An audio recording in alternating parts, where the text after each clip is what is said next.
Do you know why the Third Crusade, 1189 to 1192, stands as one of the most significant military campaigns of the medieval period? Do you know who its notable leaders were and what its strategic battles were? Why did the Third Crusade have a profound impact on both the Christian and Muslim worlds?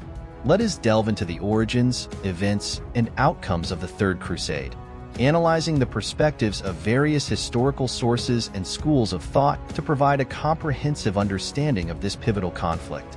Historical context and origins. The fall of Jerusalem. The catalyst for the Third Crusade was the fall of Jerusalem to Saladin in 1187. The city, which held immense religious significance for Christians, Jews, and Muslims, had been under Christian control since the First Crusade, 1096 to 1099.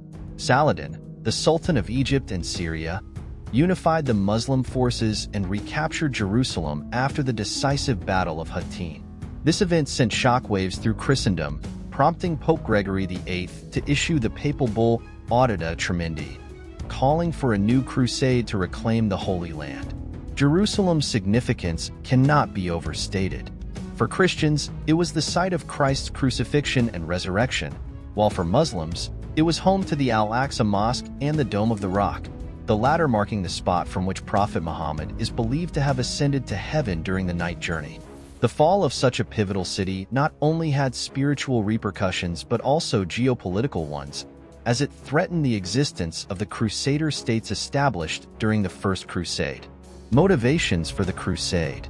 The motivations behind the Third Crusade were multifaceted. Religious fervor and the desire to reclaim Jerusalem were primary driving forces. However, political and economic factors also played significant roles.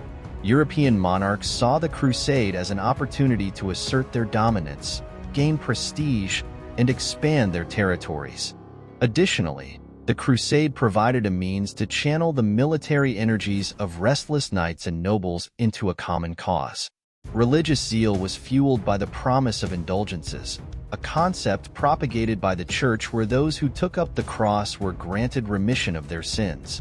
This spiritual incentive was compelling for many, offering eternal salvation in exchange for military service. Economically, the Crusade opened new avenues for trade and wealth acquisition.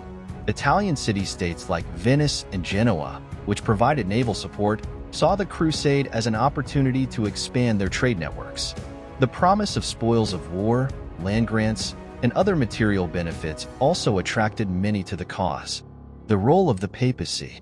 The papacy played a critical role in the organization and promotion of the Third Crusade. Pope Gregory VIII's call for the Crusade emphasized the spiritual rewards for participants, including the remission of sins.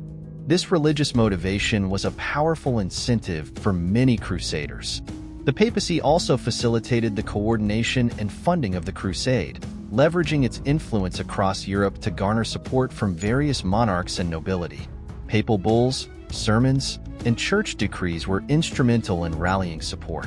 The Church's involvement underscored the perceived divine mandate of the crusade, framing it as a holy war sanctioned by God.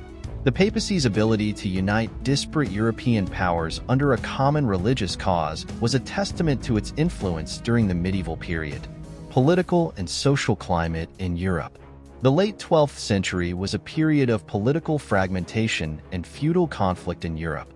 The call for the Third Crusade provided a unifying cause that transcended local disputes and rivalries.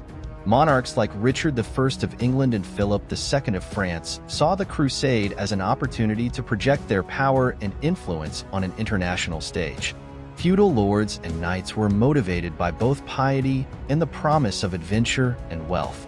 The social structure of feudal Europe, with its emphasis on martial prowess and loyalty to one's lord, aligned well with the crusading ethos. The Crusade offered a means for younger sons of nobility who had little prospect of inheriting land, to gain wealth and status.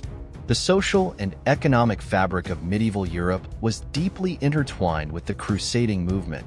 Towns and cities benefited from the increased demand for supplies and services, while the nobility leveraged the crusade to consolidate their power and influence.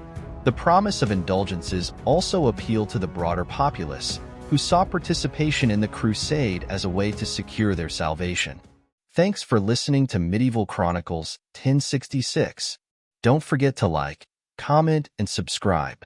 Also, check out our Apple and Spotify podcast for more medieval history adventures. Stay curious.